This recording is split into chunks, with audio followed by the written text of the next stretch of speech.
Mumpung kamu miskin itu sering sedekah, karena kalau sudah kaya itu tidak bisa.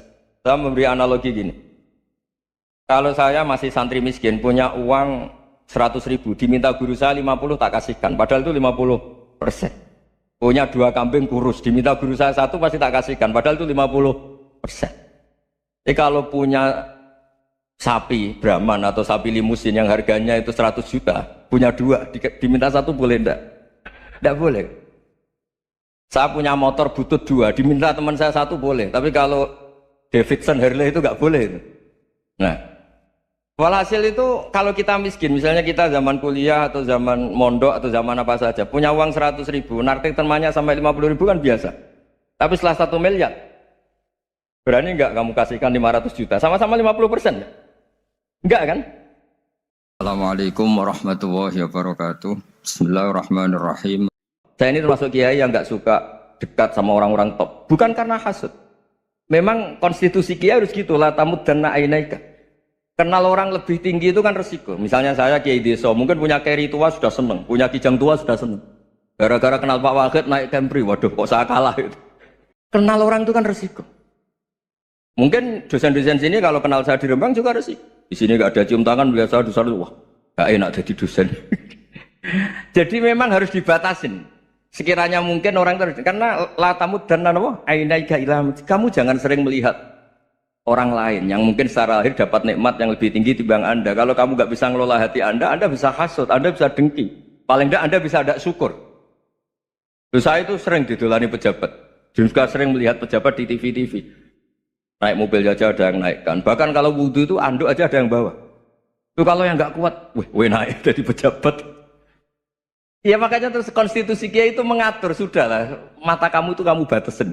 Jangan melihat sesuatu yang potensi ya, potensi menjadikan Anda tidak syukur. Jadi saya mohon, ini memang konstitusi saya sebagai kiai, jadi saya tapi di hati saya tetap akrab. Saya doakan semua orang Indonesia, kita doakan. Kita ingin semuanya tambah baik, tambah. Tadi katanya mau naik kelas ya.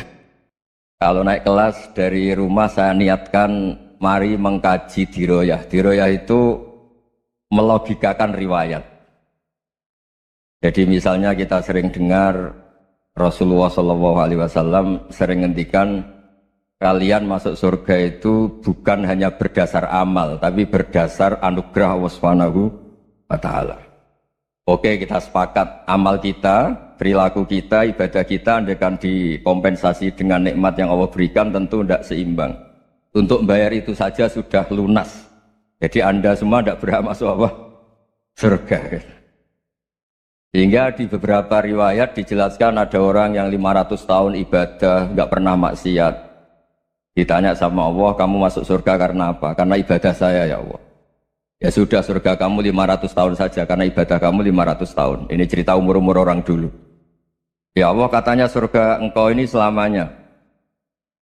Ya kalau yang selamanya itu rahmatku, kalau amal kamu terbatas ya surganya sesuai amal kamu ya terbatas. Ya sudah ya Allah, berarti masuk saya surga saya ini karena fadl engkau, karena anugerah engkau. Itu namanya apa? Diroyah. Diroyah itu satu kajian analisis di mana kita percaya riwayat, tapi kemudian punya logika, punya diroyah. Ini penting supaya tauhid kita ini kuat. Jadi dulu ada orang yang sangat cerdas, namanya Jubair bin Mut'im. Dia saking cerdasnya, juga kaya, juga tokoh, dikirim sebagai delegasi pembebasan Asra Badrin, tawanan Badar. Kemudian pas datang ke Masjid Nabawi, Nabi delalah pas baca Wattur wa kitabim mastur. Sampai pada titik Nabi baca Am khuliqu min ghairi syai'in am humul khaliqun. Apakah penciptaan yang sedemikian canggih itu dimulai tanpa perwujudan, tanpa sesuatu yang real, yang maujud? Orang itu langsung bersimpuh, matur, ya Rasulullah saya Islam. Saya ada qalbi yadir, hampir hati saya, otak saya, pikiran saya itu terbang. Karena logika yang dibangun ateisme misalnya, kalau alam raya ini dimulai dari nihilisme, berarti logikanya apa? Al-adamu yakhluqu maujudan. Alam raya ini kan maujud. Maujud itu ada. Kalau yang lebih dulu itu ketiadaan, berarti ketiadaan menjadi sebab kewujudan. Kalau dalam bahasa Arab itu al-adamu yakhluqu maujudan, sesuatu yang harusnya nggak jadi faktor karena ketiadaan menjadi faktor sesuatu yang nyata. Itu kan nggak masuk akal. Ya kalau alam raya ini ada al-adam sing yasbiku maujudan, berarti alam raya ini al-adamu yakhluqu maujudan, sesuatu yang tidak ada menciptakan yang ada. Dengan logika itu terus kita ngaji, diajari sama guru-guru kita, sifat dasar Allah itu maujud. Wallahu maujudun qadimun. Terus masuk. Yang harus distatuskan pertama dari Allah itu apa? Maujud, wujud. Karena dengan wujud ini layak menjadi penyebab adanya alam raya ini. Sehingga ketika kita menolak faham nihilisme atau ateisme, faham tanpa Tuhan, tanpa pencipta awal, kita punya diroyah bahwa tidak mungkin ketiadaan ini menjadi sebab perwujudan alam raya. Yaitu amkhuliku min ghairi syai'in. Masa alam raya ini diciptakan tanpa sebab yang nyata, yaitu wajibil wujud. Siapa itu? Allah Subhanahu wa ta'ala. Begitu juga menyangkut sholawat. Orang boleh beda pendapat tentang redaksi sholawat. Ada yang sholli ala Muhammad, ala Sayyidina Muhammad, Nabi Muhammad. Monggo lah masalah redaksi saja. Tapi setelah dianalisis, Nabi itu Pak Rektor jadi Nabi setelah Nabi Isa saking dihormatinya sampai dituhankan. Juga jadi Nabi yang ada cerita masih hangat, orang Yahudi itu bunuh Nabi. Jadi yang satu mendudukkan Nabi sedemikian tinggi sampai kayak Tuhan, yang satu menjatuhkan Nabi sedemikian rendah sampai dibunuh. Kayak apa susahnya jadi Nabi Muhammad SAW. Kemudian dengan gampang Hadaddin agama ini bikin syariat yang bernama sholawat. Redaksinya monggo lah sesuai tradisi masing-masing. Allahumma sholli ala Muhammad, Allahumma sholli ala Sayyidina Muhammad, ala Nabiyina Muhammad, monggo lah. Tapi yang jelas redaksi ini kalau didiroyah dikaji, Allahumma itu Tuhan, Tuhan itu pemberi. Wa Muhammadun wa in jalla qadruh abdun min ibadi. Muhammad apapun tinggi derajatnya tetap berstatus hamba. Sehingga agama ini terjaga oleh sihotus sholawat. Agama ini terjaga oleh redaksi sholawat. Yaitu Allah tetap pemberi sebagai Tuhan yang enggak tersaingi, la syarikalah. Rasulullah Muhammad wa injalla qadruh, apapun prestasinya, bisa mi'raj, bisa apa saja, tetap seorang hamba yang butuh muhtajun ila rahmatih. Jika redaksi Allahumma sholli ala Muhammad ini mengukuhkan yang Tuhan tetap Tuhan, hamba pilihan tetap hamba pilihan. Tentu dengan redaksi ini kemudian kita mendudukkan Nabi benar-benar posisi terhormat. Yaitu orang yang paling berhak dapat askat tahiyat, mendapat penghormatan Allah paling tinggi, yaitu Rasulullah Muhammad SAW. Dan itu diulang-ulang oleh Allah. Subhanalladzi asra bi abdi. Status hamba ini diulang. Lagi-lagi ini bernama diroyah. Bernama apa? Contoh ketiga misalnya fihi ayatum bayinatum maqamu Ibrahim. Dulu orang Yahudi itu ada diskusi masif, syaratnya Nabi itu mbah-mbahnya harus Nabi, harus keturunan Nabi. Kemudian semua Nabi rata-rata di Palestina, di Syam. Lalu Muhammadnya asal-usulnya dari mana? Tahu-tahu orang Arab kok Nabi, padahal orang Arab itu dulu jahiliyah. Alhasil terus diceritakan, bukti Muhammad ini turunan Ibrahim adalah ada jejak kaki Nabi Ibrahim di dekat apa? Ka'bah. Fihi ayatum bayinatum maqamu Ibrahim.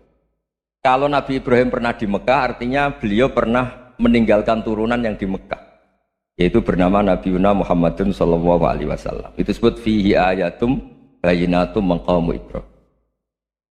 Nah, itu namanya diroyah. Diroyah itu satu perilaku keseharian kita beragama, kemudian tahu logikanya. Yang keempat misalnya mangkana yu'minu billahi wal yaumil akhir fal yukrim apa? Jaro. Orang yang iman karena Allah dan Rasul maka memuliakan tetangganya. Andaikan pakai hukum sosial, tentu kalau tetangga kita baik, kita baik. Kalau kurang baik kok kurang penggawean kan gitu.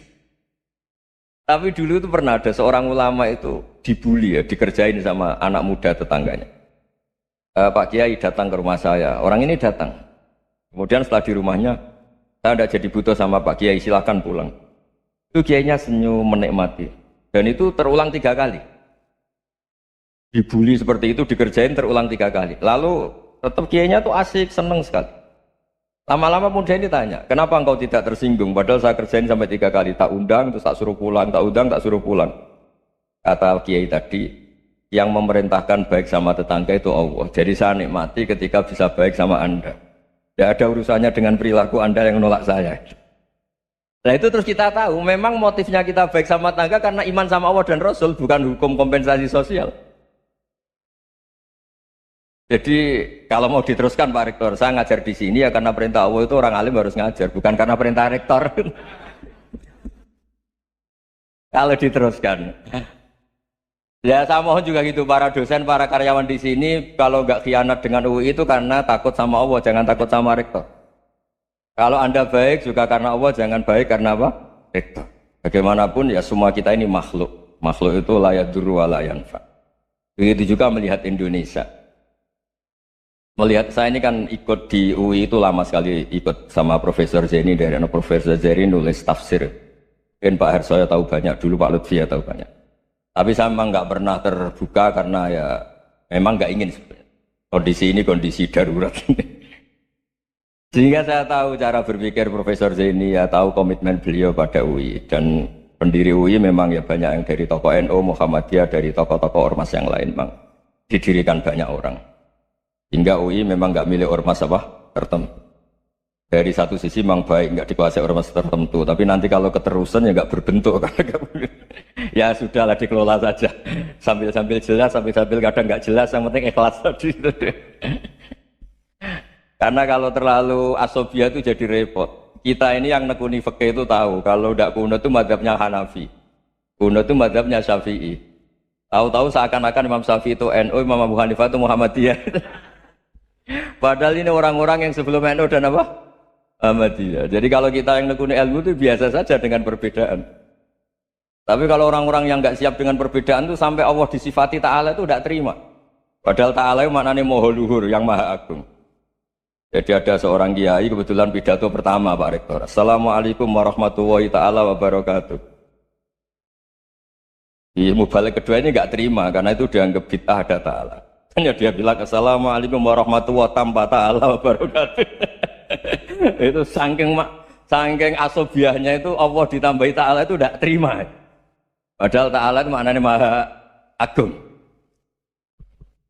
Nah itu kan jadi repot kalau asobiah gitu. Kalau kita ngadepi perbedaan itu biasa saja. Karena kita mungkin bacanya banyak, lihat hal-hal seperti itu ya. Berkuahnya nggak jelas itu menjadi orang tuh bijak. Ini sekarang nakal, jangan-jangan nanti jadi orang baik. Yang sekarang baik, jangan-jangan suatu saat jadi tidak baik. Semua orang introspeksi. Nggak ada jaminan kalau kita sekarang baik akan baik terus. Nggak ada jaminan kalau kita sekarang buruk akan buruk terus. Sehingga terus banyak kiai-kiai bijak itu memang lahirnya nggak tegas, tapi nggak tegas itu yang menjadikan bijak, karena sama-sama mungkin. Itu yang disebut laisa laka minal amri syai'un aw yatuba alihi mau yu'adzibum, itu tidak wilayah kamu. Ketika Allah mengomentari orang munafik juga wa yu'adzibal munafiqina insya'a aw yatub. Bisa saja ada yang disiksa, bisa saja ada yang dikasih tobat. Karena pola yang kita analisis itu semuanya menurut kita, bukan menurut kemaslahatan orang apa. Saya punya sekian contoh cerita. Orang yang sowan kiai baik-baik, mungkin bawa gula atau salam tabla, tidak tahu lah. Itu tidak mesti jadi wali. Tapi Kalijogo yang kenal Sunan Bonang, itu kenalnya itu karena ingin begal. Malah jadi wali. Tapi tidak usah dicoba. Umar itu nyari Nabi itu mau dibunuh. Tapi malah tobat jadi orang baik. Jadi ini penting ngaji ya, supaya tidak tegas itu, tidak jelas itu kadang baik. Nah termasuk saya juga termasuk dia yang milih tidak jelas. Saya sering gojol gini, Fajar Hadili ini murid-murid saya sering saya gojol. Kalau semua sistem pendidikan kayak kampus, kayak UII, kayak UIN semuanya, itu sistem yang bagus karena tertib, jam kuliahnya jelas, mata kuliahnya jelas.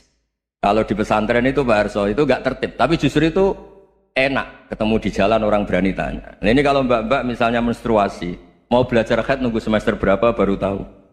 Itu bisa sekian tahun nggak sholat karena nunggu pelajarannya baru diterangkan. Mau haji juga gitu, nunggu mata pelajaran haji. Kalau nggak jamnya nggak mau dosennya ngajar. Ya, kalau kiai kan enggak, ketemu di jalan tanya dijawab. Jam berapa juga dijawab. Artinya Indonesia itu berkah, ada sistem kampus yang tertib. Ya semoga termasuk tertib gajinya. Tapi tertib gajinya itu juga sebenarnya rugi. Saya sering ada pegawai negeri Gus, tolong doain saja di PNS enak aja. Gajinya tetap. Kata saya nggak mau kalau gaji saya tetap. Kok bisa Gus? Enak tiap bulan mesti dapat gaji. Kalau tetap nggak naik-naik kata saya. Kalau kiai gajinya nggak tetap, tapi di atas yang tetap kata saya. Artinya Indonesia itu berkah. Kalau semuanya pakai sistem pendidikan setertib ini, orang mau tanya khaid ya nunggu pelajaran agama. Bab haji ya nunggu pelajaran haji. Tapi kalau ketemu kiai itu enggak. Ya pokoknya saya pernah di pasar, Gus mau tanya apa? Anak saya keluar darah terus gini-gini. Padahal biasanya khaid hanya 7 hari gini-gini. Ya sudah kembalikan ke biasanya rudat ilal adat. Itu enggak usah sowan ke rumah. Juga enggak registrasi dulu, enggak daftar dulu. Ya ini enggak nyindir cerita saja. Supaya ini bukti koalisi beneran. Jadi saya yang kiai enggak tertib jam, koalisi sama yang tertib jam. Jadi kalau semuanya sistem kampus, nanti pertanyaan itu enggak bisa on time, enggak bisa setiap saat. Makanya Indonesia itu berkah. Kiai-kiai yang alim yang di jalan-jalan banyak. Juga kiai yang di kampus, dokter-dokter fikih banyak. Yang nekuni ilmu umum ya banyak. Macam-macam. Itu masalah itu kalau saling mengadili itu baru masalah. Misalnya kiai ngeluh, enggak enak jadi kiai, enggak punya gaji tetap. Yang dosen ngeluh, enggak dicium tangannya. Karena memang unik Indonesia itu. Kalau guru fikih kok dosen itu tetap enggak dicium tangannya. Karena pikirannya anak-anak itu wong sudah bayar disuruh nyium. Itu kayak di alam sadar tuh gitu. Kalau kiai itu kan anak-anak enggak bayar gitu. Ya opanya cium tangan itu. Makanya kalau kiai-kiai tidak keramat bisa mati karena cium tangannya doang itu bisa mati itu kiainya. Ya ini cerita. Supaya saling menghormati saling. Nah dulu itu perbedaan itu urusan sudut pandang. Ya saya ulang lagi, perbedaan itu sudut. Allah yang Tuhan saja sering didebat sama nabi-nabinya. Karena urusan sudut pandang apa? Saya beri contoh ya. Suatu saat Khalilur Rahman Ibrahim itu saatnya meninggal sama Allah, Israel disuruh. Israel itu Ibrahim saatnya meninggal, ambil nyawanya. Setelah datang ke Ibrahim, ya Khalilur Rahman Ibrahim, saya disuruh nyabut nyawa Anda. Itu Israel dipaksa mikir sama Ibrahim. Hal ra'aita khalilan yumitu khalilah. Kamu tahu orang yang mencintai kemudian bunuh yang dicintai. Itu logika agak benar. Akhirnya Israel kan nggak biasa debat, kan nggak dilatih debat, nggak pernah ikut lomba UI debat ilmiah. Dia taunya nyambut nyawa aja. Kembali ke Allah. Ya Allah, kata Ibrahim, hal ra'aita khalilan yumitu khalilah. Masa kekasih bunuh yang dicintai ya. Tapi kata Allah santai. Bilang ke Ibrahim, hal ra'aita habiban yakrahu ayyalqa habibah. Masa katanya dia cinta saya, kemudian ketemu saya tidak berani. Israel mater lagi. Logikanya gini Ibrahim, masa yang dicintai sama yang ketemu yang dicintai nggak berani? Ya udah ketemu aja. Katanya yang meninggal itu. Artinya kamu bisa saja GR tidak mati-mati karena merasa dicintai, atau ingin mati karena mencintai. Nah maksud saya, hal-hal seperti ini orang UI pasti gak jelas. Katanya cinta Allah suruh mati ya gak mau. Gak jelas kan? Dibilang gak cinta juga gak mau. Tapi dibilang cinta kalau ukurannya mati juga gak. Nah, tapi dalam banyak hal gak jelas itu penting Pak. Penting sekali. Buatan guyon. Saya beri contoh sekian ilmiah, gak jelas itu penting. Rasulullah SAW itu dalam banyak hal itu disuruh Allah, memang disuruh supaya ngambil sikap seperti itu. Karena Allah itu punya otoritas penuh untuk bikin orang itu baik atau tidak baik. Wahsy itu yang membunuh Sayyid Hamzah, orang paling dicintai Nabi di antara yang dicintai Nabi. Qatalahu Wahsyun, dibunuh oleh Wahsy. Nabi secara basarnya itu nggak suka sama Wahsy. Sampai cara lahir ya ingin corong Jawa ingin masuk nol. Tapi apa kata Allah? Laisa laka minal amri syai'un aw yatuba alaihim aw yu'adzibah. Itu tidak wilayah kamu Muhammad. Malah Wahsy dikasih tobat sama Allah. Khalid bin Walid. Itu perang Uhud kalah itu karena ide brilian Khalid bin Walid. Pas itu masih panglima kafir. Yaitu pura-pura kalah, ghanimah dilepas, sahabat turun, pasukannya naik, walhasil orang Islam kalah. Khalid bin Walid akhirnya juga masuk Islam.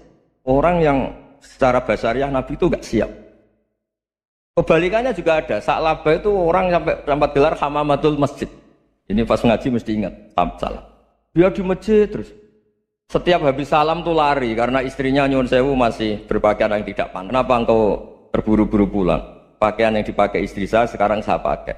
Ya pakaian sarung itu kayak Pak Rektor kan fleksibel. Ini khusus mau Ramadan, tidak akan sarungan terus, gak usah khawatir.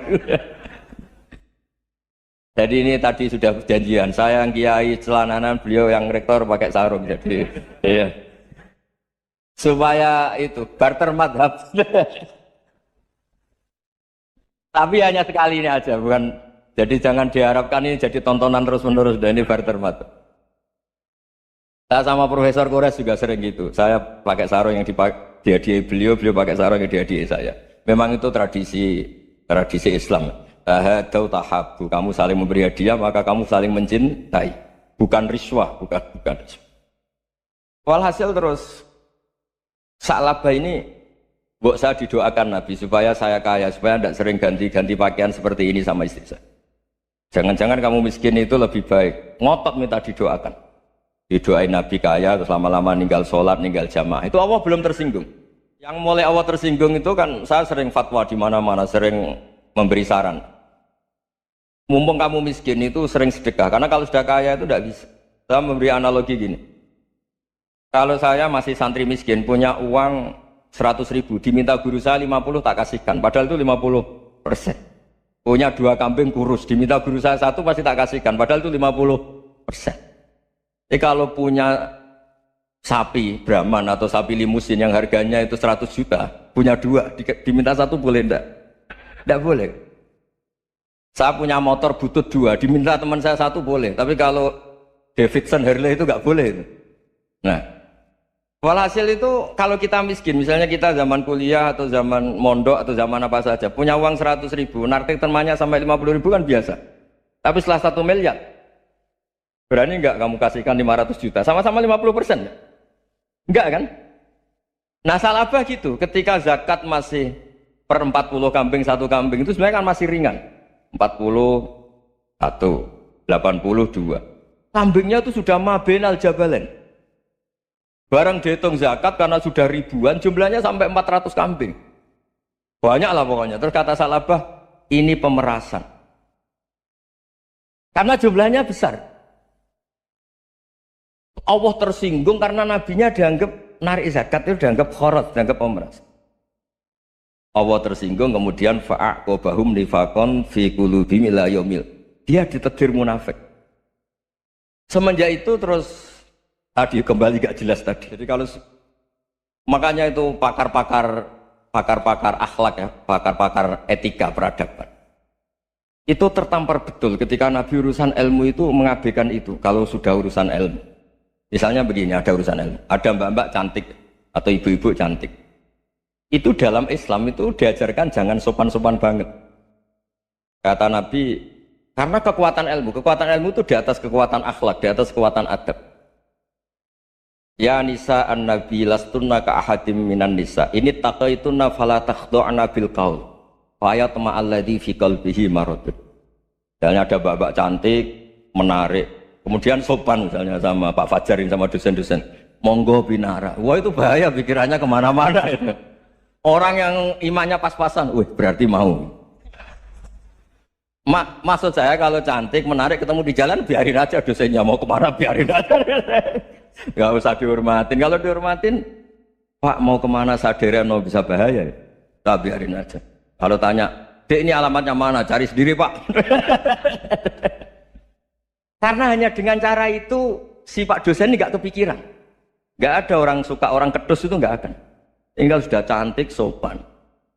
Wah bisa pikirannya macam-macam. Itu ilmu. Fala takhdu'na bil qaul. Kamu jangan terlalu lirih kalau ngomong. Fayatma alladzi fi qalbi maradun. Orang yang pikirannya masih kotor pasti berpikir yang negatif. Anda mungkin demi sopan sama dosen Anda. Tapi sejauh mana dosen Anda juga berpikir positif. Itu kan uji iman sama uji nyali. Nah, Sama pejabat yang sopan sama kiai mungkin punya Alphard, punya Robicon, punya terus bawa uang banyak, terus sama kiai cium tangan hormat. Jangan-jangan kiainya yang pikirannya macam-macam. Ini berarti bisa jadi muhibbin potensial misalnya.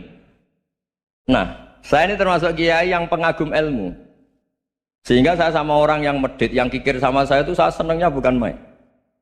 Kenapa? Karena kalau orang medit itu gak berhak. Kalau orang lomo 1 juta minta surga, 2 juta ya minta apa? Surga. Gus, salam template 200.000 aja kadang minta surga. Tapi kalau yang kikir-kikir ya sudah salaman tok sudah, gak minta apa-apa. Kan dia tahu diri, gak bayar kok minta. Maksud saya Islam itu luas, dinikmati saja, Pak. Dinikmati. Nah itu diroya, maksudnya itu diroya. Diroya itu kamu tahu aturan Islam itu kamu harus yakin khairihi wa syarrihi minallah. Semua itu ujian, tapi kemudian dikaji. Makanya saya ini termasuk pengagum Imam Syafi'i. Imam Syafi'i itu dikasih tahu.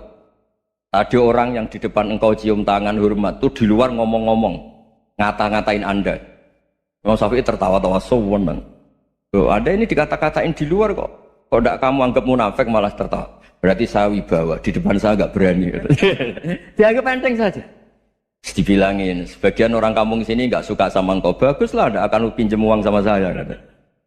Di mana-mana orang pinjam minta tolong itu karena seneng. Kalau benci kan enggak.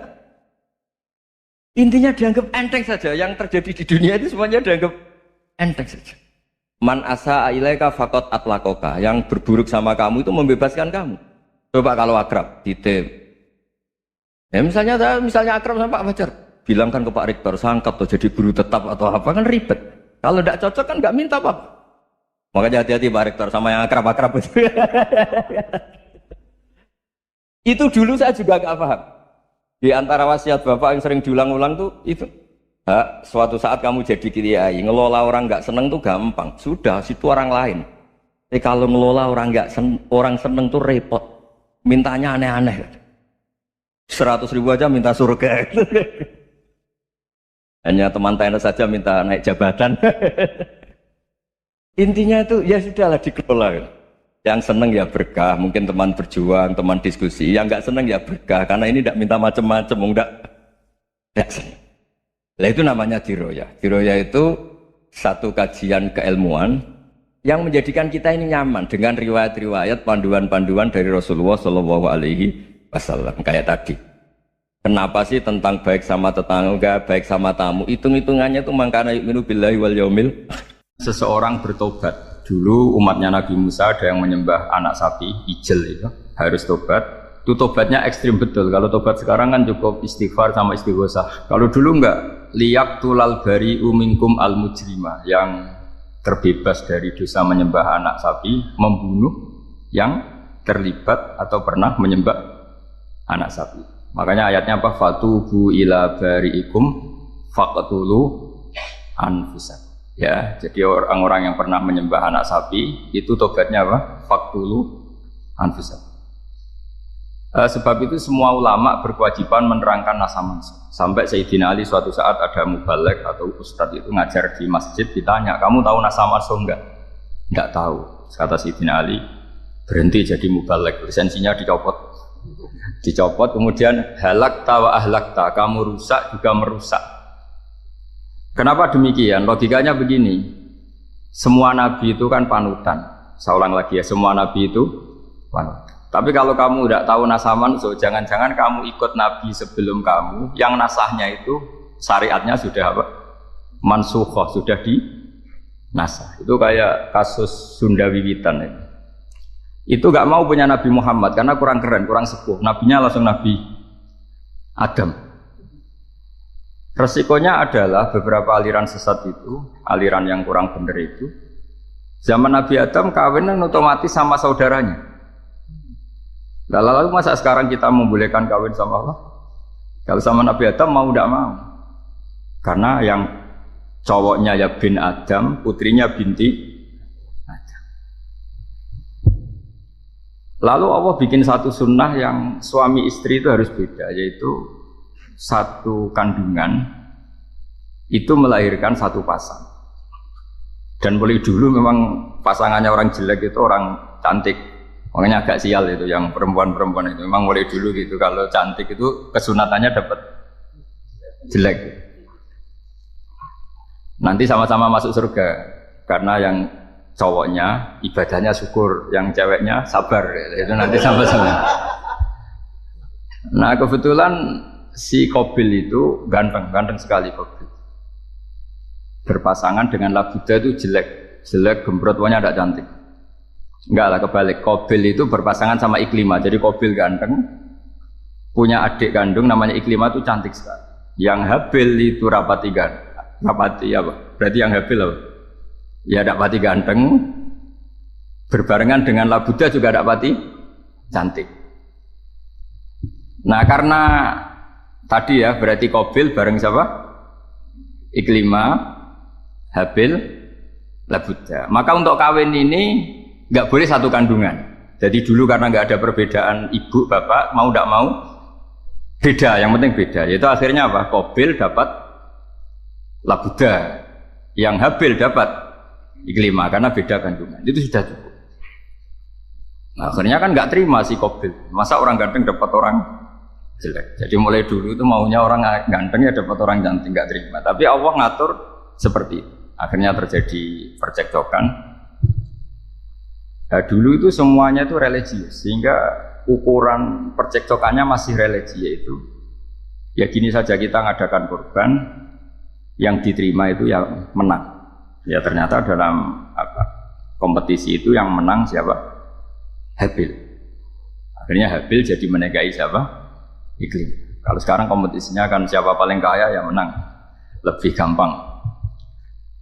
Nah kemudian bayangkan misalnya, ya saya ini menerangkan asal mansur. Kita semua sering ngomong, sering berkoar-koar, sering menyarankan atau mewajibkan para nabi itu panutan dalam semua perilakunya. Ternyata ada beberapa perilaku yang sudah dinasah atau dihapus ketentuannya oleh syariatnya Rasulullah Shallallahu Alaihi Wasallam. Maka mengenali nasah mansukh itu keharusan dalam ulumul Quran, ya. Makanya Allah mengatakan apa? Ma nansakh min ayatin aw nunsiha pasti na'ti bi khairim minha aw misli. Jadi saya nerangkan nasah mansukh itu dua sesi. Satu sesi antar nabi, dua di internal syariatnya apa? Nah, sekali saja hari ini dok, sudah setelah itu anggap pinter. Kalau sudah jangan tanya lagi. Nah, ada beberapa lagi syariat yang masalah metode. Dulu Nabi Nuh itu dibolehkan oleh Allah saking mangkelnya sama orang kafir. Seorang lagi orang kafir itu kan biadab sekali, nempat buminya Allah, makan rezekinya Allah, kemudian mengkafirkan Allah. Pikirannya Nabi Nuh, orang biadab gini nggak layak hidup, itu pikirannya Nabi Nuh. Kalau dia pakai militer, tidak punya militer, ya pakai langit akhirnya. Pakai kekuatan langit, beliau berdoa, Rabbi la tazar alal ardi minal kafirina daya. Innaka intazarhum yudillu ibadaka wa la yalidu illa fajirong kafar. Ya Allah, mereka ini orang-orang kafir, padahal pakai bumi engkau, pakai rezeki engkau, matikan semua saja. Jangan sisakan satu pun. Karena kalau masih sisa, nanti anak turunnya ya gitu. Gennya gendo ya pasti melahirkan gendo. Gen wala yalidu illa fajirong kafar. Kalau kamu sisakan pasti melahirkan generasi gendo lagi kafir. Dituruti sama Allah. Kecuali orang 80 yang ikut Nabi Nuh. Nah, orang 80 yang ikut Nabi Nuh ini selamat karena iman. Maka generasi yang sekarang ini termasuk saya semua ini semuanya turunan orang iman. Maka kita ini punya dua status. Satu, Allah kadang manggil kita ya Bani Adam karena faktanya kita turunan Nabi apa? Adam. Panggilan kedua adalah dzurriyyataman hamalna ma'nu. Orang-orang sekarang itu pasti turunan orang yang ikut perahunya Nabi Nuh. Jadi nasab kita ini sudah steril. Sudah tidak ada nasab lewat kafir karena yang kafir sudah habis. Semua orang sekarang itu turunan Nabi Nuh, yaitu disebut apa? Dzurriyyataman hamalna ma. Yaitu sekitar orang 80. Nah, oleh Allah Subhanahu wa taala syariat seperti ini pernah dituruti, yaitu akhirnya mereka mati semua kecuali orang 80 yang mukmin. Tapi uniknya Allah apa? Era Rasulullah Shallallahu Alaihi Wasallam, Nabi kita Nabi Muhammad itu diutus rahmatan lil alamin. Ketika Nabi didustakan, diusir, disakiti, malaikat gunung, beberapa malaikat yang ahli adab spesial eksekutor lah kira-kira gitu. Muhammad Kamu bilang saja ke saya, kalau kamu ingin orang-orang Mekah Abu Jahal CS, saya hancurkan. Tapi apa kata Nabi? Saya berharap kalau mereka belum iman, anak cucunya iman. Karena bagaimanapun sperma ya atau calon bayi atau calon keturunan itu kan ada fi aslabir rijal atau fi dhuhuri rijal. Jadi kalau dalam ilmu agama itu gen manusia itu disimpan di dhuhuri rijal di punggung lelaki. Nanti dipindah ke arhamin nisa. Logikanya gini. Ini dengerin ya. Logikanya gini, misalnya Abu Jahal. Abu Jahal itu di situ ada orang namanya Ikrimah. Itu anaknya Abu Jahal. Itu orang mukmin. Akhirnya ya jadi orang alim. Abu Lahab itu di rahimnya di punggungnya ada perempuan namanya Darrah. Akhirnya juga orang mukminah. Saya berikan contoh. Khalid bin Walid itu anaknya Walid. Walid itu musuh besarnya Rasulullah. Tapi di punggungnya ada orang bernama Khalid. Ini dengerin. Nah di punggung ini kira-kira Allah sudah tahu apa belum? Jawabannya sudah. Artinya kalau ini mati atau kamu bunuh, kamu sebenarnya nggak bunuh orang kafir saja, bunuh calon orang mukmin yang sekarang masih bersemayam di punggungnya orang-orang kafir. Jadi bisa saja orang yang sedang kafir itu ada sekian calon generasi yang suatu saat mukmin. Itu syariat yang diajarkan ke Rasulullah SAW. Karena kasofnya Nabi, kasof itu satu kondisi di mana seorang Nabi itu dipertontonkan sesuatu yang nggak kelihatan. Itu dalam bahasa Arab kasof atau mukasyafa. Nabi dipertontonkan ternyata banyak orang kafir yang di punggungnya itu ada calon generasi mukmin atau muslim. Akhirnya Nabi gak berani. Jangan bunuh. Mungkin bapaknya ada iman tapi anaknya iman. Betul, Abu Jahal punya anak Ikrimah, Abu Lahab punya anak Darrah, Walid punya anak siapa? Walid. Itu mirip seperti kita. Bapaknya sholat, anak ETPK sholat, akhirnya bapaknya katut sholat.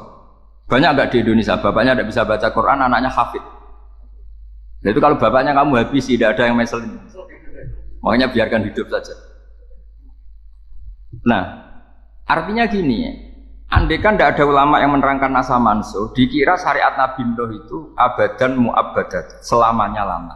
Sehingga main teror sama orang kafir sah berdasar Nabi Nuh. Padahal kita sudah ganti Nabi. Yaitu syariatnya Rasulullah SAW masyhur itu ketika Nabi ngendikan, saya tidak minta mereka dihukum, tapi ya Allah saya minta Allah mahdi qaumi fa innahum la ya'lamun. Mereka kafir itu karena tidak. Sehingga ada periode. Loh kalau perang itu beda, perang itu konteksnya duel, itu tidak harus sama Abu Jahal, Abu Lahab.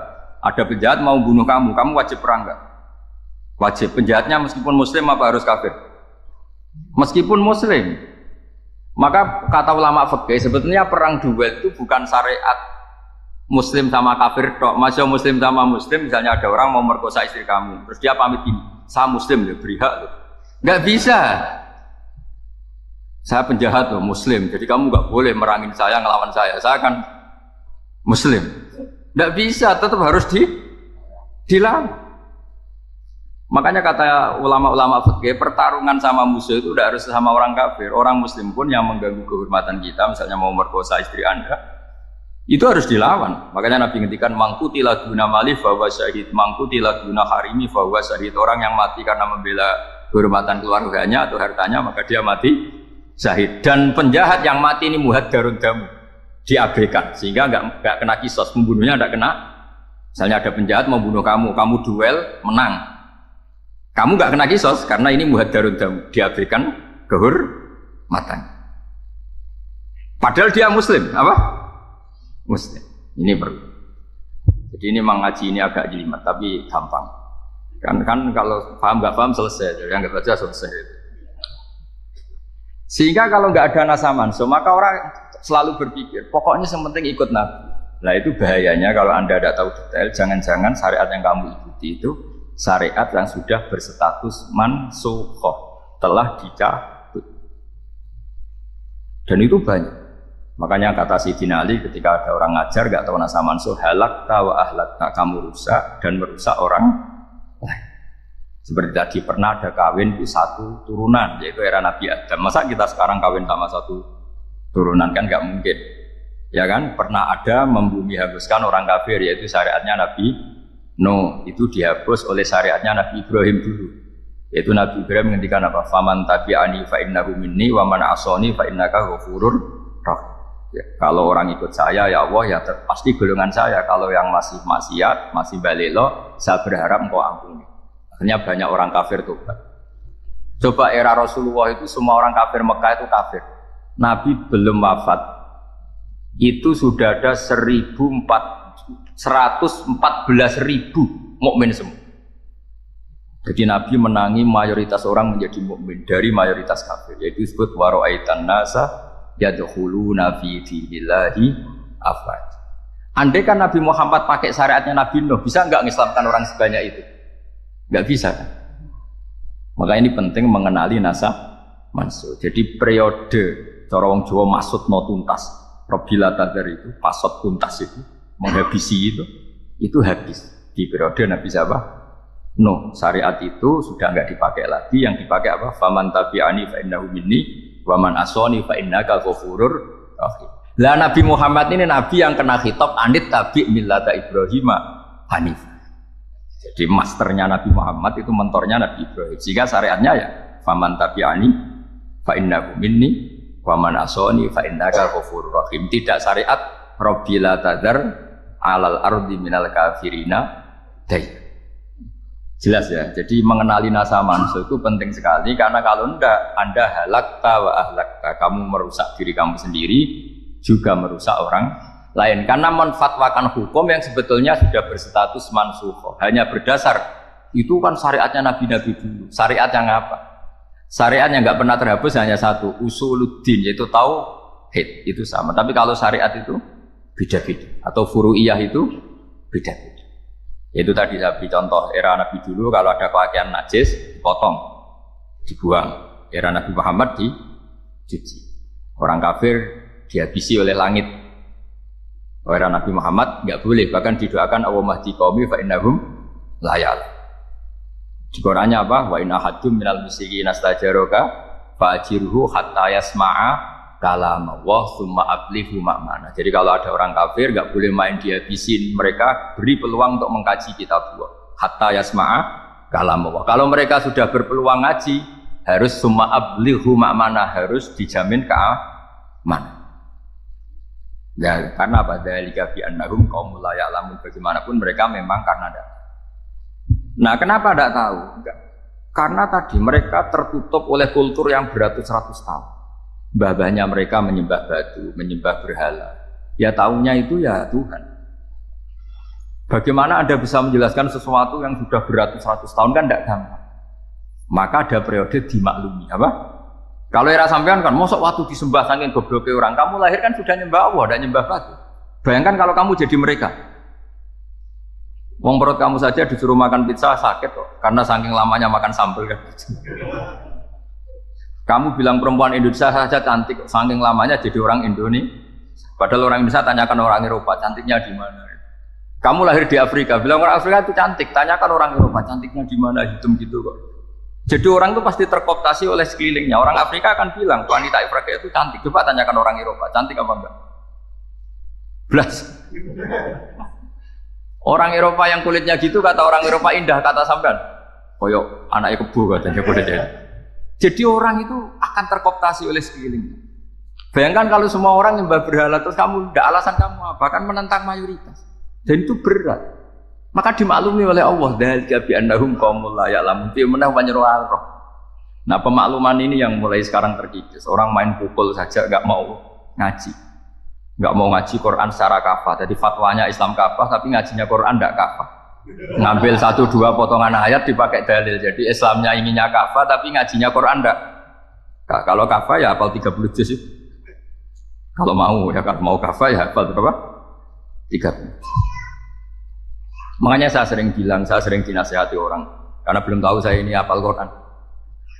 Bapak harusnya Islam itu kafah. Kata saya ya dimulai dari konsep Islam itu kafah dulu, apa ya hafal Quran secara kafah. Jadi ini penting saya utarakan. Bahaya sekali orang mengenali Islam tanpa mengenali nasah mansuh. Karena beberapa syariat Nabi sebelum kita itu berstatus mansuh. Terus contoh berikutnya, ini nasah mansuh antar Nabi apa khusus internal Nabi? Antar Nabi aja nggak selesai nih sampai subuh aja nggak selesai. Contoh yang paling keren mungkin cowok semua senang. Nabi Dawud dulu istrinya berapa? 99. Nah itu kalau masih halal itu kan berarti jenengan punya istri berapa? Wah itu kan ngeri betul. Punya satu aja repotnya gitu apalagi berapa? Jawab 99. Terus kamu bilang gini, ini kan syariatnya Nabi Dawud, Nabi kan bisa diikuti. Pernah ada periode di mana seperti itu boleh. Jadi makanya mau tidak mau ngenali nasah mansuh itu harus. Kalau enggak ya kamu masih berkeyakinan boleh beristri berapa? Nah ini penting saya utarakan. Makanya Sayyidina Ali itu kalau ngetes calon mubalek, kira-kira kalau kemenak dulu inginnya sertifikasi apa? Mubalek. Itu tanyanya gitu. Ta'arifun an-nasa wal mansuh, kamu apa tahu nasah mansuh? La. Jawabnya Sayyidina Ali, halak tahu ahlak. Kamu orang yang rusak. Karena tadi takutnya ada syariat yang sudah mansukhah dipakai. Itu tadi misalnya kita ini tidak umatnya Nabi Nuh, tapi pakai syarat Robbila tadar alal ardi minal kafirina. Terus ketiga begini, misteri manusia itu. Dan ini kita tidak pernah tahu sampai kiamat, tapi ini ilmu harus kita diskusikan. Misalnya saya ini namanya Bahaudin. Saya sekarang hidup sampai 2019. Kan hanya Allah yang tahu berapa turunan saya sampai kiamat dan statusnya kayak Donald Trump juga gitu. Donald Trump itu sekarang kafir, tapi kita tidak pernah tahu nanti turunan keberapa ada yang Muslim. Lah turunan yang calon Muslim ini diletakkan di mana kita tidak tahu. Yang jelas kalau kamu bunuh itu katut. Artinya gini, logika membiarkan orang kafir itu ya ada logikanya. Logika membunuh karena mereka mau membunuh kita ya ada logika fikihnya, karena kalau kita ada membunuh dibunuh. Makanya semuanya hukum ini terus bergantung al-hukmu yaduru ma'ilatihi wujudan wajib. Di sini terus dipertemukan. Makanya semua nabi itu kalau yang namanya membunuh pasti pas perang saja, karena ini kondisi yang memang pilihannya hanya dua, kalau nggak dibunuh ya membunuh. Ada duel lah itu. Maka ini butuh kajian fikih dan orang nggak boleh subjektif dalam hal ini. Saya ulang lagi, tidak boleh subjektif. Karena tadi orang yang kamu katakan sekarang misalnya Zaid, kamu itu bodoh sekali. Kenapa bodoh? Nggak hafal Quran, nggak pernah kuliah, nggak pernah ngaji. Ternyata Zaid ini bersemayam calon anak yang alim alama hafal Quran, namanya Umar, tapi masih jadi sperma. Suatu saat Zaid itu punya anak alim alama, kan banyak orang tidak bisa baca Quran punya anak hafid, banyak nggak di Indonesia? Banyak nggak petani yang punya anak dekan? Petani punya anak dekan, yang dekan punya anak naik kelas saja susahnya bukan main. Banyak kan? Nah ketika dibalik nanti ada dekan punya anak goblok, yang petani punya anak dekan pinter mana? Kita tidak pernah tahu. Makanya ini kan ya sudah, kalau nggak pernah tahu ya bilang saja wallahu alam, kan selesai. Daripada keminter keliru kan ada wallahu alam. Makanya cerita favorit guru saya Kiai Haji Maimun Zubair itu punya apa namanya Kiai Zubair. Itu cerita favoritnya itu ada santri namanya Soleh. Soleh itu alim alam. Orang Madura itu cara berpikir kan kalau kiai saja alim seperti itu, apalagi bapaknya. Pas bapaknya main ke pondok, santrinya ada ribuan. Bapaknya main ke pondok itu, sholat itu ya gak bener, gak sesuai sunnah Rasul lah kira-kira gitu. Sudah sholat itu gak bener, apa-apa gak bener. Masih ditakwil sama santri Madura, karena orang Madura itu kultus. Mungkin khilaf itu satu khusus, pokoknya perlakuan khusus. Suatu saat saking bodohnya orang itu, kenceng tuh pinggir musola. Wah ini nggak bisa ditakwil lagi, akhirnya nggak bisa ditakwil tuh nggak. Wah ini sudah nggak bener ini, nggak bener. Singkat cerita santri tadi nggak kuat matur ke kiainya, Pak Yai, jenengan sealim itu kok bapaknya segoblok itu.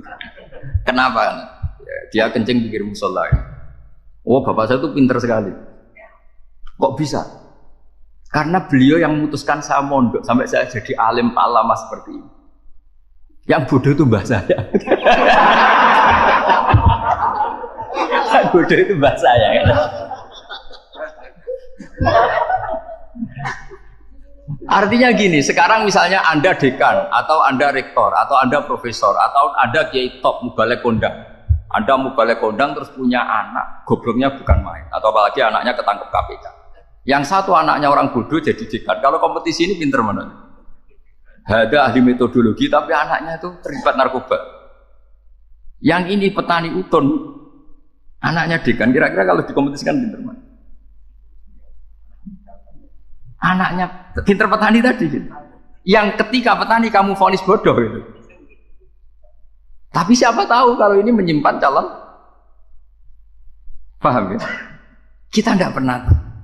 Makanya Quran selalu ngajari dalam ilmu sosial wa in adri la'allahu fitnatul lakum wa mata'un ila. Dalam ilmu sosial itu kita harus jawab tidak tahu. Karena mudah.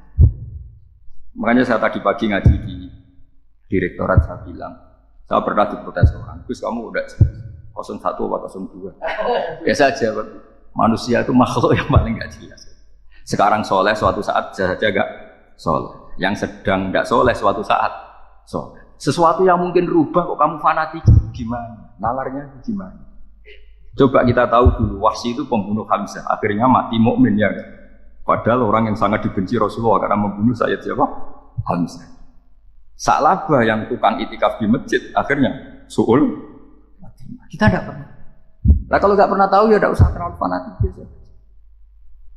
Kayak jenengan seneng saya itu ya saya tidak tahu sampai kapan. Saya seneng sampai kapan ya. Kayak suami istri. Pas nikah harmonis 9 mati sampai kapan bertanya. Yang jelas paling awet itu pasangan jelek itu pasti nggak awet. Makanya jadi guyonan. Pasangan itu jangan baik-baik gak awet kalau jelek. Ternyata maksudnya cantik sama ganteng. Itu suatu saat pasti jadi jelek. Yang jelek sama jelek pasti jelek terus. Makanya jadi guyonan. Kalau pasangan jelek itu awet katanya. Tapi kalau pasangan baik, ternyata baik wajahnya itu mesti gak awet. Suatu saat pasti jelek. Tapi yang jelek awet. Karena mulai dulu ya jelek sampai gitu. Awet jeleknya maksudnya bukan. Ya jelas ya. Jadi saya mohon sekali ini ilmu. Sampai ndak urusan ini bukan urusan cocok gak cocok, tapi ilmu. Ilmu harus kita dengar. Bahwa syariatnya para nabi itu yang sifatnya furu'iyah, tidak usuliyah, tidak tauhid itu potensi rubah. Sehingga mengkaji nasab mansukh itu satu keharusan seorang ulama. Makanya setiap ada syariat nabi, hal hadis syariah mu'abbadah amlah, mansukhah amlah. Karena potensi itu tinggi. Kita tahu dulu semua nabi sholat menghadap apa? Baitul Maqdis. Era Rasulullah dipindah ke Ka'bah. Tapi kalau kamu katakan total Baitul Maqdis ya tidak juga. Nabi Ibrahim mulai dulu madhabnya ke Ka'bah. Tapi kalau Nabi Musa ke Baitul Maqdis. Terus kamu bilang ini 01, 02 ya memang syariat jadi sesuatu yang furu'iyah. Nah, kenapa ini furu'iyah? Jawabannya sederhana. Ketika seseorang menghadap Ka'bah itu menghadap batu apa menghadap Allah? Allah. Ketika menghadap Baitul Maqdis hakikatnya menghadap Allah apa menghadap Baitul Maqdis? Allah. Maka menghadap Ka'bah itu sebenarnya masalah furu'iyah. Yang masalah usuliyah adalah inni wajjahtu wajhiya lilladzi fataras samawati wal ardh. Yang permanen adalah menghadap Allah Subhanahu wa taala. Cuma secara prosedur syariatnya secara zahir menghadap Ka'bah. Maka potensi rubah karena ternyata itu furu'iyah. Untuk kiblatnya itu furu'iyah. Yang permanen adalah menghadap ke Allah Subhanahu wa taala. Ini pentingnya. Jadi terus sekarang masih antar nabi apa di internal nabi? Ini sudah mau selesai, sudah habis. Internal. Ini sudah selesai, ini sudah pas. Mohon maaf ya. Oke. Wah. Jam ini sudah. Sampai mana tadi? Diteruskan apa enggak? Sudah ya, sudah kayaknya sudah. Biar kelihatan cerdas. Sekali pertemuan sudah pinter gitu. Berapa? Setengah jam sudah pinter. Yang internal nabi apa antar nabi? Internal ya, sudah sekarang ke internal. Kalau internal lebih banyak lagi contohnya. Yang masyhur tentu masalah Baitul Maqdis. Dulu Rasulullah pernah sholat menghadap Baitul Maqdis 16 bulan. Berapa? 16 bulan. Khilaf 17. Pokoknya khilafnya hanya 16 dan 17. Kalau ada bilang 10 bulan berarti gak pernah ngaji. Khilafnya, karena khilafnya itu hanya 17 sama 16. Akhirnya sama Allah diminta disuruh menghadap ke Ka'bah. Saya ulang lagi itu tetap masalah antar nabi seperti begini. Makom itu kalau dalam bahasa Arab bukan kuburan. Kalau di Indonesia kan makomnya Sunan Bonang itu kan kuburan. Kalau makom dalam bahasa Arab itu sesuatu yang pernah dipakai singgah, itu namanya apa? Makom. Lalu Rasulullah itu pertama di Medina itu madhep Baitul Maqdis itu 16 bulan. Orang Yahudi senangnya bukan main. Sampai mereka bilang, Muhammad tuh gaya-gaya nantok punya agama baru. Tapi kiblatnya ikut kita. Baguslah anak itu, masih tahu diri. Bagus katanya itu masih tahu. Jadi senangnya bukan main orang Yahudi. Karena kiblatnya Muhammad sama dengan mereka. Ya tentu mereka jangkar Muhammad, bukan Sayyidina Muhammad atau Rasul Muhammad, karena mereka masih gak iman. Nabi itu ya agak tersiksa karena beliau secara gen turunan Nabi Ibrahim dan kiblatnya Ibrahim itu agak tersiksa, tapi sami'na wa ata'na tetap madhab ke Baitul Maqdis berapa? 16 bulan. Suatu saat Nabi Muhammad itu disuruh madhep Ka'bah. Ini dengerin. Akhirnya madhep ke Ka'bah. Apa yang terjadi? Orang Yahudi komentar gini, Muhammad itu gimana? Dia di perantauan, rindu sama keluarganya. Terus rindunya itu diaplikasikan jadi perilaku agama. Jadi dia madhep Ka'bah, dianggap kangen. Kayak saya kan orang Rembang. Rembang itu apanya Jogja? Timurnya apa? Nggak, Jakarta itu mana? Jakarta Barat sana. Ibaratnya saya orang Jakarta, terus merantau di Jogja. Dulu kiblatnya itu menghadap ke timur. Terus ketika madhep ke barat, kata sampean, wah itu Pak Duni kangen apa? Keluarga. Juga kurang ajar orang Yahudi. Jadi orang Yahudi itu memang paling pinter bully. Makanya kalau sampean tukang bully itu ya agak-agak, ya enggak. Saya tidak ngomong agak ya, pokoknya agak-agak. Ya. Pinter bully orang Yahudi. Makanya enggak ada orang debat sepinter orang Yahudi. Yang bisa ngalahkan hanya Tuhan itu. Orang Yahudi yang bisa ngalahkan hanya Tuhan. Lalu Sayyidina Ali tak orang paling terkenal cerdas. Itu kalau sama orang Yahudi itu pusing. Karena ya, apa logikanya itu? Saya beri sekian contoh. Ada orang Yahudi tanya gini, Muhammad, kalau kambing mati itu yang bunuh siapa? Ya Allah, mati langsung. Agama kamu itu aneh. Yang langsung sentuhan Allah haram, tapi yang lewat tangan-tangan jahil manusia malah halal. Harusnya itu yang halal kan orisinal, langsung Allah yang bunuh. Jadi teknya itu aneh. Dari cara berpikir itu aneh. Nah cara sampean ini kan, nak halal pangan kue. Tapi Nabi kan nggak boleh bertutur kata kasar gitu. Kalau yang jadi Nabi saya untalan ngono kan gitu. Tapi Nabi kan nggak boleh kasar. Jadi Nabi itu problem karena nggak boleh apa? Kasar. Kalau kita kan gampang, wis nak halal untalan kan selesai apa? Tapi Nabi nggak boleh kasar gitu. Jadi nak jadi nggak Nabi, sampean itu kan enak. Mau keliru ya pantas, mau apa saja. Karena kan nggak panutan. Kalau Nabi nggak bisa meluruskan kebenaran itu harus tetap sesuai akhlak. Ya jadi agak kerepotan. Makanya punya Umar alhamdulillah ada yang nggak perlu aturan itu. Jadi enak. Jadi ya itu memang aturannya harus. Coba Nabi itu perang tapi nggak boleh bunuh. Kayak apa sih? Beliau jadi sasaran tembak tapi nggak boleh bunuh. Kalau sahabat kan enak, duel, merilah, santai, separuh. Kalau Nabi nggak boleh. Makanya Nabi itu meskipun ikut perang terus, gak ada sejarah orang yang dibunuh. Ya hanya satu peristiwa itu pun dibaca orang kafir, ditangkis Nabi, pedangnya kembali ke dia mati. Tapi gak ada yang Nabi. Karena Nabi kalau pembunuh nanti itu terus kayak pendekar kan, yang susah juga punya Nabi kok. Habis perang saya Nabi tanya, Muhammad habis perang berapa? 1000. Ya repot juga punya Nabi mantan apa? Pembunuh, meskipun yang dibunuh orang kafir, tapi kan kayak apa? Fitrah manusia itu akan menolak kepemimpinan orang yang gitulah pokoknya nggak bisa diterangkan. Makanya Nabi itu nggak pernah bunuh, meskipun kayak apa musuhnya, tapi nggak pernah bunuh. Untungnya di sekeliling orang-orang yang tadi. Jangan bilang tuh suka bunuh ya, pokoknya perang gitu ya. Perang dengan bunuh itu beda loh. Kalau perang itu fair apa? Sampai mana tadi? Nabi Ibrahim ya. Makom tadi saya ulang lagi. Nabi Muhammad menghadap ke Baitul Maqdis itu hanya Allah nuruti. Ini loh Nabi betul. Tahu betul bahwa di antara syariat adalah Baitul Maqdis karena semua Nabi pernah berkiblat Baitul Maqdis. Tapi Nabi ketika menghadap ke Ka'bah, Nabi juga dibilangin sama Allah. Ini loh syariat yang benar karena Ka'bah juga kiblat sing aktaku, lebih tua ketimbang Baitul Maqdis. Maka disebut Ka'bah Atiqah. Ilal Baitil Atiq. Kalau Quran bahasakan Ka'bah apa? Wal yatawafu bil Baitil Atiq. Atiq itu tua sekali. Ya, sudah. Ketika berstatus tua itu orang Yahudi seneng, mergo roh kelirune Muhammad. Mereka nantang, Muhammad ayo debat terbuka. Nabi rawuh. Bagaimana Anda bilang Ka'bah itu kiblat tertua? Wong Ka'bah itu pertama yang menghadap sana itu ya kamu. Semua Nabi menghadapnya ke Baitul Maqdis. Terus Nabi Muhammad mulai berargumentasi ilmiah tadi. Enggak, Ka'bah itu kiblatnya Ibrahim. Jadi Ibrahim dulu itu yang mulai dulu kiblatnya itu di Ka'bah. Terus orang itu tanya, buktinya apa? Terus dijawab, fihi ayatum bayyinatum maqam Ibrahim. Ternyata di situ ada jejak kakinya Nabi Ibrahim, yaitu batu yang diinjak beliau ketika bangun Ka'bah. Itu argumentasi ilmiah.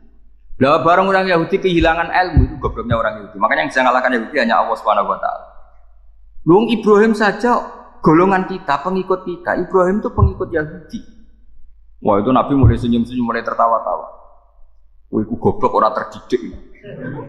Karena itu ibaratnya kayak kamu bilang Soekarno itu pengagum Puan Maharani. Kira-kira seperti itu. Soekarno itu pengikut Puan. Karena Yahuda itu Yahuda bin Yakub bin Ishak bin Ibrahim. Saya ulang lagi ya, nasabnya Yahudi ya, Yahuda bin Yakub bin Ishak bin Ibrahim. Jadi Ibrahim itu mbah keempat dari Yahuda. Tapi karena mereka kalah debat, Ibrahim itu pengikut Yahudi, sama dengan bilang apa? Soekarno itu pengikut Puan Maharani. Itu kan jadi aneh.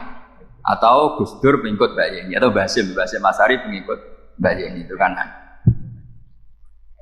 Wah, akhirnya sama Allah diingatkan. Makanya ada ayat ha antum haula hajatum fi malakum bi ilm falimatu hajuna fi ma laysa lakum bi ilm. Perjanjian debat ini semuanya harus ilmiah.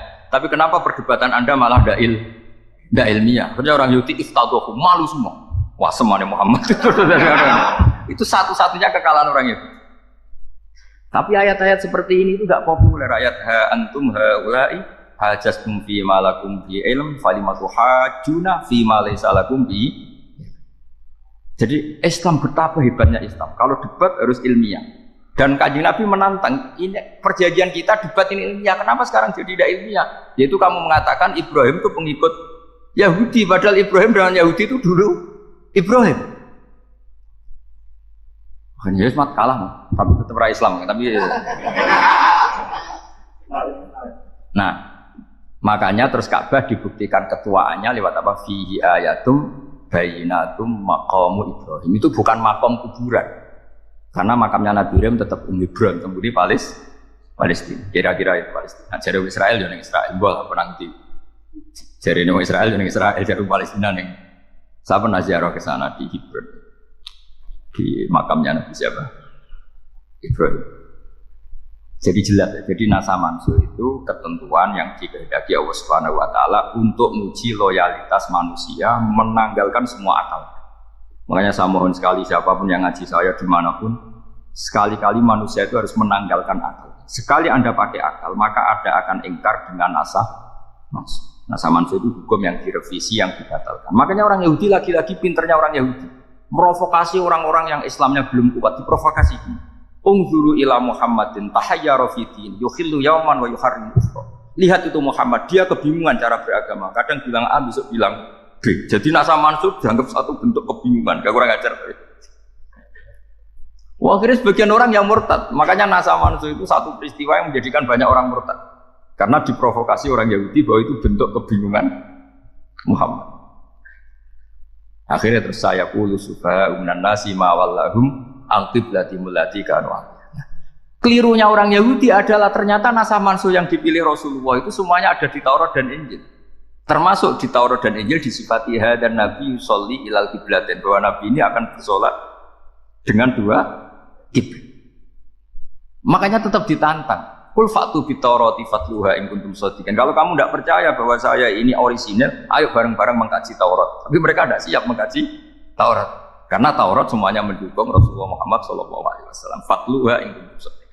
Makanya ini penting sekali ngaji. Jadi perdebatan itu macam-macam. Dan itu pinternya orang Yahudi. Ungzuru ila Muhammadin tahayyara fi dini yukhillu yauman wa yuharrimu ukhra. Ini penting sangat. Makanya nasa mansuh uji loyalitas. Itu Imam Malik kalau mencontohkan ke Imam Syafi'i. Saya berisikan contoh fikih. Ini saya melanggar waktu. Ini sudah saya yang tidak mengesahkan diri saya. Ya misalnya ini ya, ini kertas bawa ya, ini kertas saya bawa. Terus ini tak kasih uang 100.000. Atau kalau contoh Imam Syafi'i dulu dididik Imam Malik begini. Ya Syafi'i, kalau kamu punya 2 budak, 2 pembantu, kalau dulu kan masih ada budak, 2 pembantu lah. Seneng mana, yang cerdas sama yang goblok? Seneng yang cerdas. Kalau yang nurut sama yang bantahan, seneng yang nurut. Nah yang nurut itu yang goblok. Makanya tinggal dibalik saja. Kamu tak beda ya. Seneng mana punya istri yang cerdas apa yang goblok? Coba jawab. Atau ibu-ibu mbak-mbak ini, seneng mana punya suami yang cerdas atau yang goblok? Kalau cerdas gak bisa diakali, tapi goblok nurut tapi ya kadang di sini kan di sini. Nah, itu kan antar manusia. Masalahnya kita menghadapi Allah Subhanahu wa taala yang semua kita pasti bodoh. Kita menghadapi Allah Subhanahu wa taala yang semuanya kita pasti bodoh. Allah jelas ngendikan wa kanal insanu dzaluman jahula, manusia itu banyak dolimnya. Dolim itu sifat mubalaghah. Kalau orang dolim sekali dolim, kalau sering zalum, kalau jahil biasa jahil, kalau banget jahili jahul. Bahasa Arab kan gitu memang. Ghafir, pengampun biasa. Kalau ghafur selalu mengampuni. Syakir, makanya sifatnya Allah Ta'ala ikut wazan fa'ul semua. Ghafur, syakur, atau diikutkan wazan fa'al. Kalau goblok biasa jahil, goblok banget jahal kan. Kafir biasa kafir, kalau kafir banget kafar. Ya, jadi wazan balaghah itu bisa fa'al, bisa fa'ul ya. Kafirin, kafar atau kafur. Paham ya? Malah ngaji nahwu. Ya tapi ini memang perangkatnya. Ini kan perang mau tidak mau. Makanya misalnya Allah tidak suka kulla kafarin banget kafir ya, Pak. Paham ya? Kulla khawanin banget khianati. Kalau khain khianat biasa, kalau khawan sering khianat. Nah manusia itu kata Allah apa? Zaluman wis banget dolime banget bodoh. Itu kalau yang ngarang hikam mencontohkan itu gini, manusia itu pas bener saja salah, apalagi pas salah. Jadi manusia itu kata Imam yang ngarang hikam, man itu kanat mahasinhu masawiyah, fakih fala takunu masawihi masawiyah. Ketika baik saja buruk, apalagi ketika buruk. Coba kalau ada orang dermawan sama teman-temannya, tanyakan istrinya, duit diambur-ambur, disekno konco ngalono bojo. Mesti itu. Teman yang sering silaturahim ke teman-temannya, kata temannya baik, senang silaturahim, tanyakan istrinya, oh meninggali wong. Jadi manusia pas baik saja ada buruknya, apalagi pas buruk. Makanya dulu bapak saya ngajarin saya istiqomah ya apik, tapi kadang-kadang nak keterusan lu ora istiqomah ngangkangi orang, dia udah punya kesempatan. Misalnya ada imam masjid, imami terus sampai kuat sampai mau mati. Itu istiqomah apa ndak memberi peluang yang lain? Ndak jawab aja. Jadi itu manusia. Jadi pas baik saja buruk, apalagi pas buruk. Kayak saya gini di sini ngajar baik, tapi saya ada sopannya harus di atas. Padahal banyak orang sepuh, ada Pak On, ada beberapa yang kan terpaksa nggak sopan. Tapi aman yang nyuruh, berarti aman yang dosa.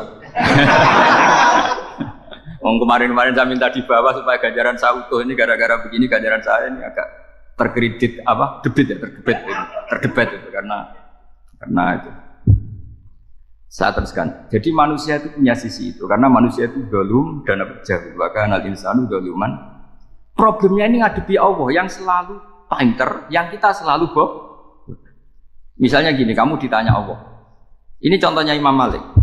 Ikla hadi sokhra fa inna tahtaha dhahaban. Coba bongkahan batu itu kamu angkat, di bawahnya ada emas. Lalu budak yang pinter berlogika, oh disuruh buka itu karena ada emas. Berlogika. Kalau budak yang goblok enggak, ya disuruh ya diangkat saja. Ada emas apa enggak karena perintah ya diangkat. Yang satu nurut karena perintah, yang satu nurut karena ada emas, ada sesuatu. Logikanya suatu saat Tuhan itu hanya bilang gini dok, ikla hadis sokro, batu itu angkat. Yang nurut yang goblok permanen tadi kan langsung angkat. Yang pinter, ini ada apa lagi Gusti kok harus diangkat? Ya gak ada apa-apa, nyuruh saja kata Allah gitu. Oh ada bisa, sesuatu harus ada alasannya. Itu kira-kira mangkel loh agak. Oh mangkel.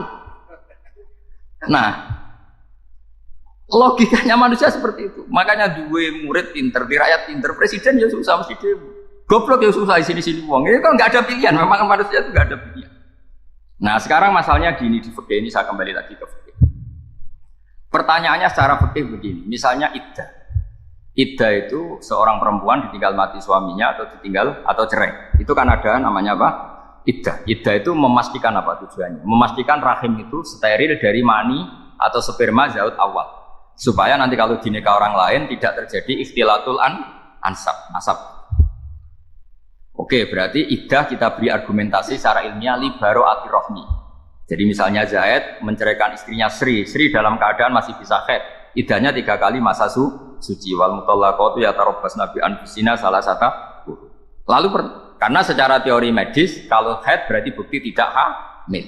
Apalagi kalau haidnya terulang-ulang sampai 3 kali pasti tidak hamil. Sehingga kalau nanti dinikahi orang lain pasti kalau ada anak ya anaknya zaud tsani atau zaud kedua. Berarti alasan iddah li baro'atir rohmi. Oke, kita sok pinter, sok bijak. Pertanyaannya adalah, sekarang sudah baru 1 bulan, suaminya di Malaysia, nggak pernah ngumpuli. Dicek di medis juga berbukti tidak hamil. Apakah boleh tanpa iddah? Semua ulama mengatakan tidak boleh. Tapi ini kan rahimnya jelas bersih. Ya karena iddah itu nuruti perintah pangeran. Pokoknya tetap iddah. 3 kali masa suci. 3 kali masa suci atau masa haid. Itu ada perdebatan ulama. Tapi kan ini terbukti bersih, Gus. Meskipun terbukti bersih, kata Allah harus iddah 3 bulan atau berapa? Kira-kira 3 bulan, 4 bulan ya tetap harus iddah. Kowe milih mana? Sok pinter, Gusti. Berhubung ini. Pangeran kok terang gitu. Berhubung. Jadi Tuhan apa yang waris? Berhubung Gusti. Ini jelas steril dari sperma zaut awal. Enggak usah iddah, Gusti. Sama aja kamu disuruh majikan kamu ikhla hadis safra, berhubung nggak ada apa-apa, nggak usah ya. Kira-kira mangkel nonda budak yang seperti itu. Mangkel. Maka dibutuhkan kebodohan dalam beragama. Betul itu memang. Makanya Nabi itu unik pernah bilang begini, aksaru ahlil jannah al-buhu, aki-aki penduduk swarga itu al-buhu wong goblok-goblok. Maksudnya goblok yang jenis ini bukan goblok betulan maksudnya. Maksudnya goblok jenis ini itu ya tetap pinter, tapi pinternya dibuang pura-pura goblok demi sami'na. Jadi saya misalnya kok pinter dan goblok tadi sekaligus, pinter dan goblok. Ya bah, ikhla hadis sofra, fa inna tahta hadapan. Tak angkat karena saya tahu di bawah ada emas. Tapi di hati saya, sajane ya mergo perintah. Suatu saat kok disuruh Allah, ikhla hadis sofra, perintah ya tak angkat ya sudah. Jadi ya pinter ya goblok. Saya tahu namanya perintahnya Allah pasti ada hikmahnya. Hikmahnya iddah adalah li baro'atir rohmi. Tapi hikmahnya jadi kawula adalah nurut perintah Allah, cek tahu alasannya maupun tidak. Nah, di sini ada illatul hukmi untuk membangun kecerdasan, tapi ada loyalitas untuk membangun ubudi. Ya, bahwa kita ini kawula roh tetap Makanya tadi pagi saya cerita Sayyidina Umar. Sayyidina Umar kayak apa cerdas? Tapi tetap ubudi ya. Yaitu Rasulullah SAW sering dibully orang kafir. Muhammad itu gaya-gaya nantok. Wong ora oleh nyembah berhala, ora oleh nyembah watu, jebule ini nyembah Hajar Aswad. Karena dilihat dari jauh kan tetap nyium Hajar Aswad. Coba kalau kamu lihat dari jauh, kamu sujud dari jauh kan kayak sujud sama batu. Makanya Sayyidina Umar karena orang kafir masih cara berpikir gitu, tiap nyium Hajar Aswad itu komentar didumel. Alim tu annaka hajarun la tadullu wa la tanfa. Walau la anni ra'aitu Rasulullah qabbalaka ma qabbal. Bukan. Aku ronake watu ya ora mandoroti ra manfaati. Kalau saja saya tidak melihat Nabi nyium kamu, saya tidak sudi nyium kamu. Jadi tidak berdoa doa mustajab itu tidak berutuh. Karena apa? Umar tahu ini masalah secara tauhid. Kalau saya doa di depan Hajar Aswad nanti dikira sulit karena berdoa di depan batu. Tapi kalau saya tidak nyium nyulayani sunnah Rasul yaitu nyium Hajar wis tengah-tengah nyium sambil gerutu itu sudah kompromi. Ya nyium tapi gerutu. Kayak apa? Makanya ya cerdas tapi ya goblok tadi ya cerdas. Itu uniknya Rasulullah. Jadi muji orang pintar ya sudah langit. Tapi Nabi pernah dalam satu hadis mengatakan aksaru ahlil jannah al-bulbu. Aki-aki penduduk swarga itu orang bodoh. Artinya orang bodoh itu bukan bodoh betulan. Dia meninggalkan akalnya demi loyalitas ubudi. Nah, untuk menutup sesi ini terakhir betul tak tutup setelah ini selesai. Untuk menutup itu bukti begini, perang Badar itu perang yang nggak mungkin dimenangkan umat Islam karena orang kafir itu 1000 dengan pasukan full dengan peralatan perang full. Rasulullah itu tahun kedua Hijriah itu pasukannya hanya 313. Itu pun pedang itu untuk orang 5 itu hanya ada pedang 1. Jadi kalau mau dibaca orang sih kan nilai pedangnya aku itu kan nggak kebayang perang dalam keadaan seperti itu. Jadi mesti kalah, orang kok mungkin kalah mesti. Tapi Nabi tetap bilang saya ini disuruh Allah perang, ya harus berangkat. Yaitu perang Badar. Kata para sahabat, ya Rasulullah ini nggak masuk akal, sudah nggak usah perang, ini nggak masuk akal, mau setor nyawa. Sudah gitu dadaan, nggak ada persiapan. Lucunya apa? Sahabat itu ketika Nabi tetap berangkat. La akhrujanna walau waqti. Nabi menginginkan saya tetap berangkat meskipun sendi. Setelah Nabi berangkat sekian meter, itu sahabat ikut semua. Kata Nabi, lah kamu kok ikut? Ya ikut saja. Kata kamu mesti kalah. Ya anggap saja setor nyawa. Demi loyalitas pada jenengan.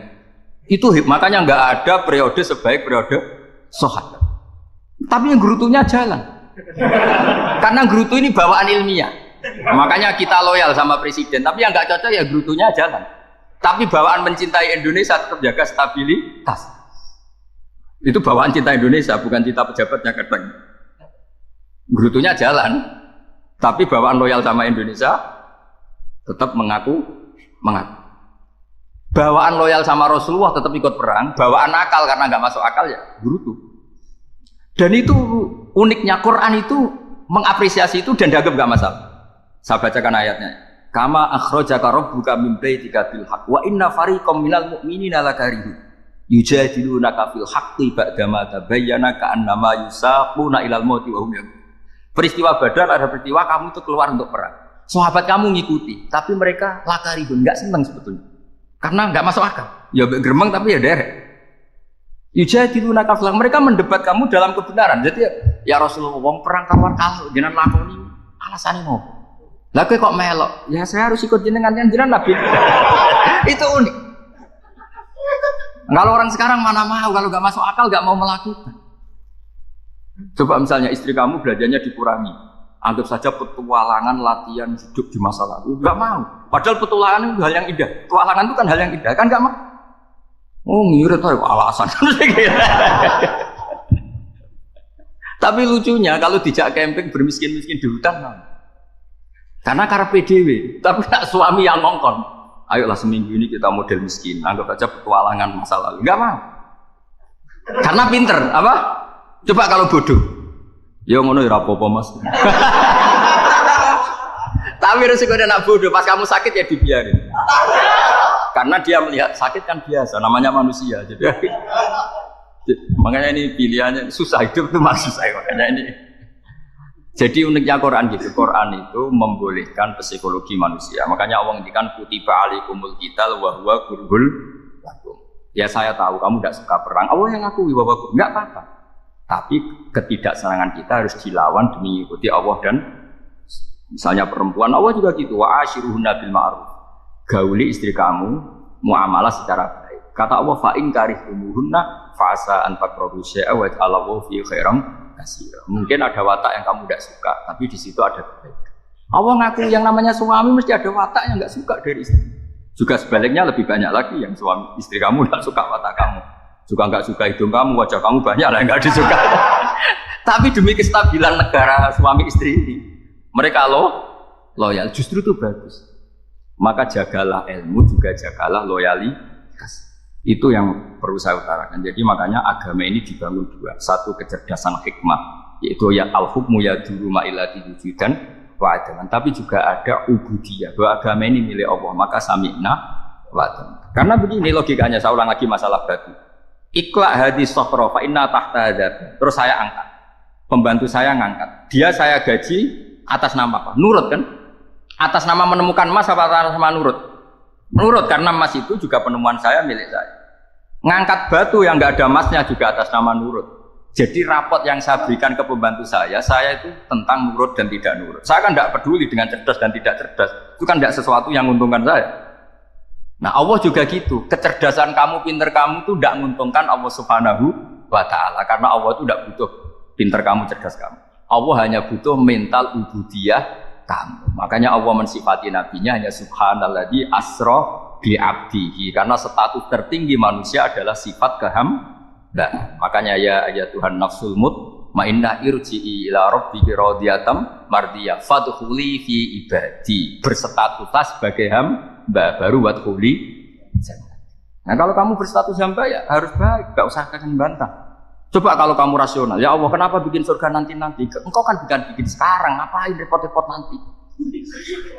Jadi kacau semua agama. Makanya yang perlu didahulukan adalah status ya Tuhan nafsul mutmainnah irji'i ila rabbiki radhiyatam mardiyah fadkhuli fi ibadi, masuklah berstatus sebagai hamba saya. Khasnya hamba tadi ya cerdas karena semua yang diperintahkan Allah pasti ada hikmahnya, tapi kecerdasan ini kadang kita tinggalkan demi loyalitas ibu dia. Assalamualaikum warahmatullahi wabarakatuh.